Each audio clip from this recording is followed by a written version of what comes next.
Olá, amigos telespectadores, Shalom Aleichem, paz seja convosco. Eu sou o Rav Shai Ben Yehudá e estamos apresentando a vocês o programa Or Teshuvá, Luz para o Retorno. E quando falamos em retorno, falamos, obviamente, de um retorno às nossas raízes do primeiro século, as raízes judaicas da congregação do primeiro século. Em nosso programa anterior, nós falamos um pouco do surgimento da nação de Israel, falamos um pouco sobre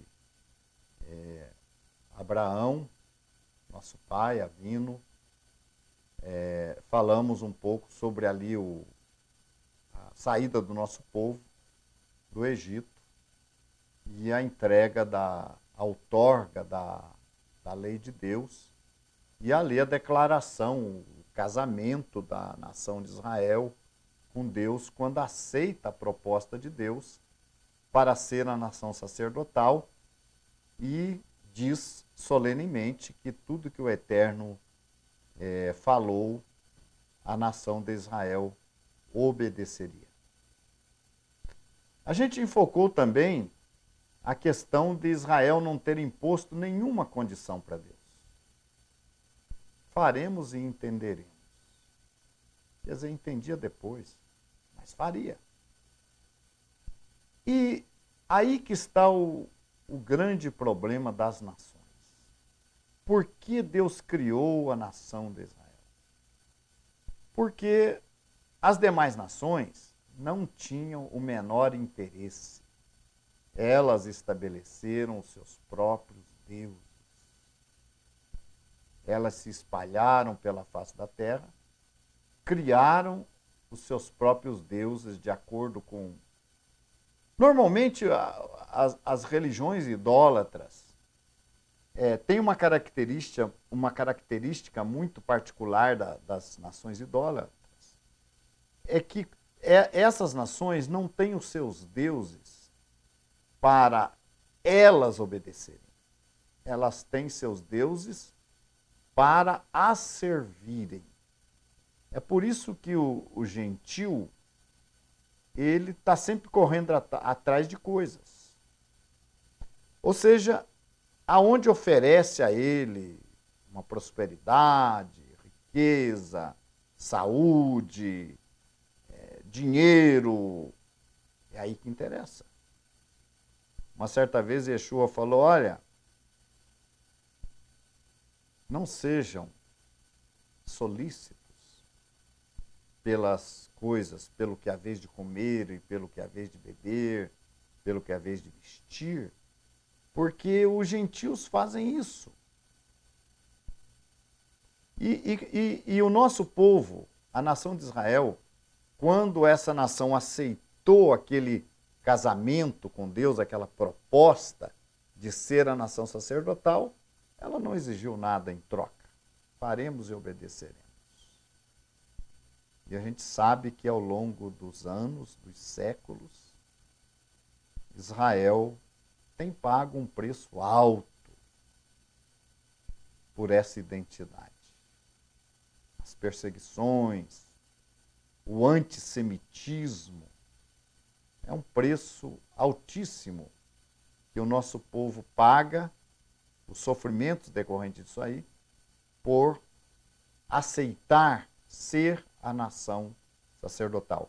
E no nosso programa anterior também a gente falava que se nós temos hoje a Bíblia, o Tanar, a Torá, nós temos porque o povo de Israel vive. Ama Israel, Rai. O povo de Israel vive, tem a Torá, tem as tradições, tem os ensinamentos e tudo mais, e por isso é que nós hoje podemos servir a Deus, porque esse povo se manteve ao longo dos séculos, mesmo sob perseguição, servindo a Deus. Aquela congregação estabelecida ali pela prédica de Yohanan, de João o Batizador, aquele povo que ali surgiu no primeiro século, cresceu, a gente entende, nós entendemos que os 144 mil citados no livro de Revelação, no livro de Apocalipse, foram eleitos naquele período ali inicial. Mas depois dos 144 mil, de acordo com o capítulo 7 de Apocalipse, veio então a formação da grande multidão, com o primeiro gentil convertido ingressando naquele lá, que foi Cornélio. Cornélio foi o primeiro gentil, e ali começa então a grande multidão. Com o passar dos séculos, o decorrer dos séculos, primeiro século, segundo século, o crescimento da população não judia de origem foi muito grande e fez com que surgisse, então, a partir do quarto século, o que nós chamamos de apostasia. No que consistiu a apostasia? Tirar todo o judaísmo da fé.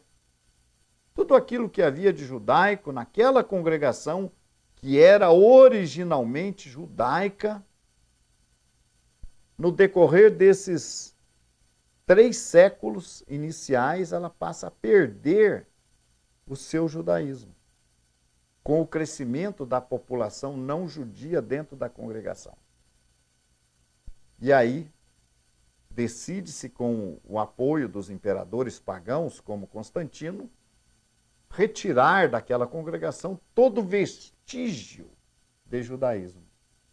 Aí foi retirado o Shabat, a observação do Shabat, e nós sabemos que o Shabat é um sinal de identificação entre Deus e o seu povo, mas também outros ensinamentos judaicos foram, aos poucos, sendo retirados. Houve, inclusive, naqueles primeiros séculos, uma tentativa de se destruir a identidade judaica. E, obviamente, que dentro daquela congregação que começou com Yohanan e com Yeshua, a população judaica era grande ali dentro. E mesmo que aqueles judeus não praticassem abertamente sua fé, praticavam em particular e mantinham o sinal da identidade judaica, que era a circuncisão. A circuncisão passou a ser proibida também. Porque, obviamente, que sem a circuncisão, ninguém poderia mais se identificar como judeu com o passar dos anos, das gerações. Não havia mais a circuncisão, como identificar? E a circuncisão foi dada a Abraão, quando Deus sela o seu pacto com o pai Abraão. Deus estabelece a circuncisão como uma marca, um sinal de identificação do povo judeu. A gente sabe, por exemplo, que existem outros povos que mantêm a circuncisão. Eu tive a oportunidade de visitar a Angola, e lá eu me surpreendi em Angola. Por que eu me surpreendi lá? Porque uma grande parte dos angolanos, se não todos, são circuncidados. Não é curioso? Em Angola, um jovem, uma pessoa que tenha chegado à juventude e não esteja circuncidado, quando ele vai procurar uma namorada, a namorada pergunta para ele se ele é circuncidado. Se ele falar que não é, ela fala, não me interessa. Então, muitas vezes, aqueles jovens, eles nos contaram, aquele jovem, ele mesmo, às vezes ele mesmo, por falta de recurso financeiro, ele mesmo faz a sua própria circuncisão, para poder ser aceito pela moça que está gostando dele. Senão não tem namoro e não tem casamento. Mas a circuncisão, então, ela foi estabelecida como um sinal de identificação. E com a apostasia do quarto século, a circuncisão passou a ser proibida. Mais tarde, no quinto, no sexto século, a história diz que os judeus na sua sinagoga, o nosso povo, era proibido de orar o Shema Israel.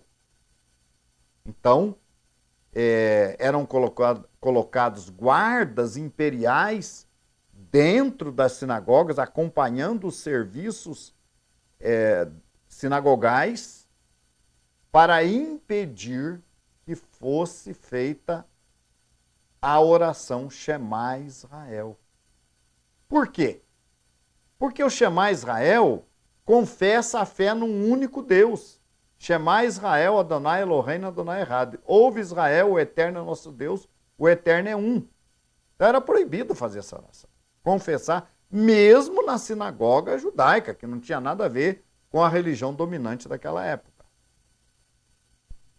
Então é curioso a tentativa de se extinguir da congregação tudo aquilo que era judaico. Mas havia isso aí. A apostasia consistiu em se eliminar tudo que era judaico. Mas isso também não impediu que a população judaica, fora da religião dominante daquela época, continuasse crescendo. Dentro, obviamente, da religião, a religião cristã, uma parte dos seguidores da religião cristã se apartaram, passaram a ser perseguidos, foram para o deserto, de acordo com Apocalipse e com a história, foram para o deserto, onde lá permaneceram por 1260 dias ou anos ocultos, aquela parte fiel que permaneceu fiel aos ensinamentos recebidos de Yeshua e fiel ao judaísmo, aquela parte permaneceu, e a outra parte dominante, perseguidora, no poder, no comando, passou a perseguir tanto a parte fiel desse ramo judaico-cristão, como passou a perseguir também os próprios judeus. E as perseguições não pararam por aí, a gente tem depois aí as cruzadas, a tentativa também de não só de tomar a Terra Santa, mas também de destruir os judeus. Nós tivemos as cruzadas. Mais tarde, século XVI, nós tivemos aí a Inquisição, que perseguia todos aqueles que se opunham à religião dominante, como também perseguia os judeus. A Inquisição, mais uma tentativa de se eliminar o povo judeu. E por fim, nós tivemos aí, em 1943, 45, Hitler, que tentou acabar definitivamente, extinguir com todo o povo judeu da face da terra, mas que não conseguiu. Continue conosco. Daqui a pouco voltamos a falar sobre esse assunto.